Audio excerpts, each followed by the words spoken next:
So, Miss Emily is in the ground.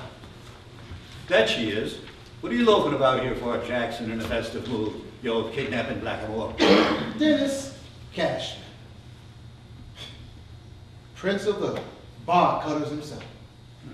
Well, if you must know, Mr. Austin Dickinson gave us all the day off in honor of Miss Emily. So we're throwing ourselves a little sawdust party to dry up our tears. Come on, everybody.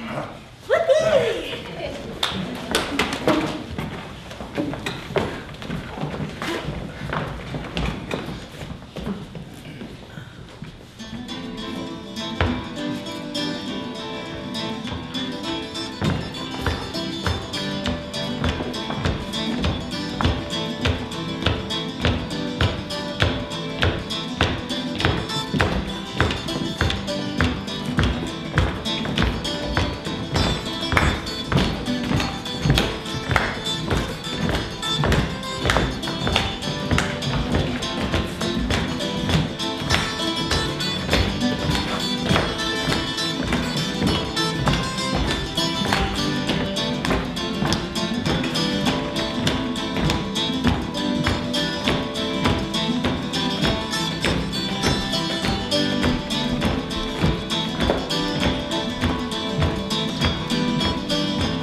There to face such congenial times. Old neighbors have advances. It's time of year for hay. And cross unlearned acquaintance discourse between the toil and laugh the lonely species that makes the fences smile.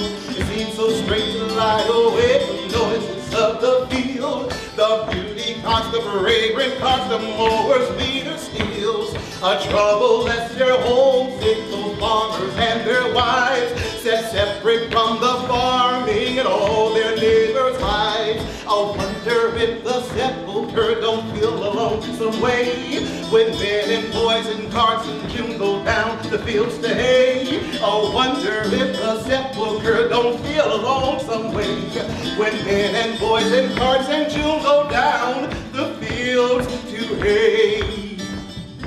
Hey, hey, hey, hey.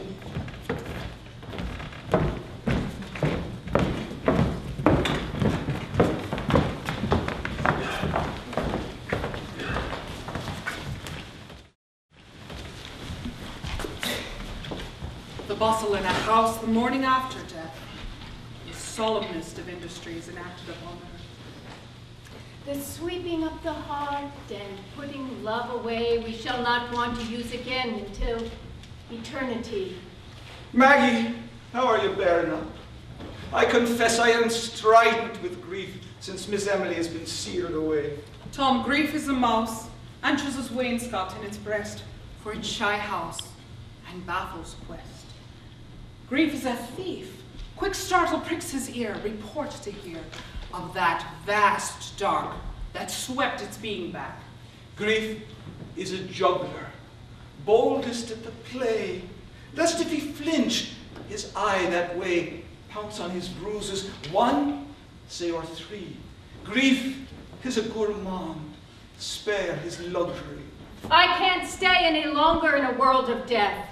Last week, our man Dick lost a little girl to the scarlet fever. Ah, dainty death. Ah, democratic death. Grasping the proudest zinnia from my purple garden, then deep to his bosom calling the serf's child. Hey, is he everywhere? Where shall I hide my things? Who is alive? Tom, how nice it would be to have all of our friends lay down and die, so that we would not have to suffer the loss of them. This is a world of trouble. Don't be talking that way, Maggie. I won't have you smirched with such bleakness. I learned a strange thing today at Miss Emily's grave.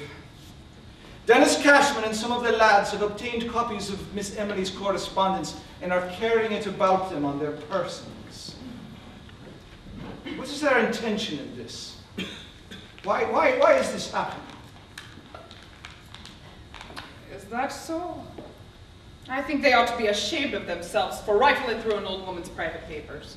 Perhaps you know how these things fell in their hands? I wouldn't care to guess about it, Tom. Well, certainly the Dickinson clan were never shy about vibrating their larynxes in disparagement of the Irish when they thought we weren't listening. Well, Miss Lavinia and Miss Emily have never been anything but kind to me. But I'll grant you, there's been ugliness afoot about us in this house. Irish servants are the plague of our lives.